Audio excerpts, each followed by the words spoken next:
Un conjoint bouleversé, complètement démoli. Il revient sur les lieux du drame qui s'est joué devant lui quelques heures avant. Sa conjointe, Suzanne Clermont, a été attaquée devant son domicile de la rue des Remparts. Elle était sortie fumer une cigarette. Une bonne amie, puis ma coiffeuse depuis 30 ans. Des fleurs, des accolades, la scène de crime s'est transformée en lieu de recueillement.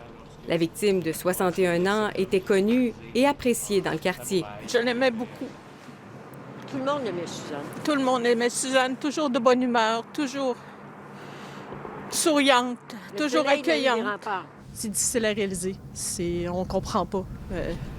J'ai hâte qu'on en sache plus sur les motivations de la personne qui était arrêtée. Le plus troublant, c'est de la façon dont ça s'est arrivé. On la voyait tous les jours, elle travaillait juste à côté. Puis... Suzanne Clermont travaillait comme coiffeuse dans ce petit commerce de la rue Saint-Jean. Les propriétaires de la boutique voisine sont bouleversés. C'est irréel. C'est irréel. D'autant plus que les deux hommes connaissaient les deux victimes. C'est surprenant de voir que les choses peuvent nous toucher quand on s'y attend le moins.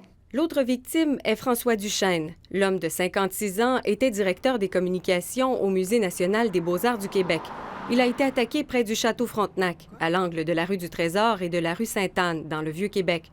Selon nos informations, il faisait son jogging. Nous sommes tous sous le choc. Toute l'équipe du musée est de tout cœur avec la famille et les proches de François, répond le musée par courriel. La direction devrait réagir en début de semaine.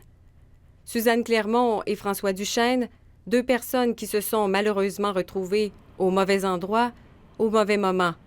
Tout comme les 5 autres personnes qui ont été blessées dans cette cavale, certains plus gravement que d'autres, mais leur vie ne serait pas en danger. Ici Marie-Pierre Bouchard, Radio-Canada, Québec.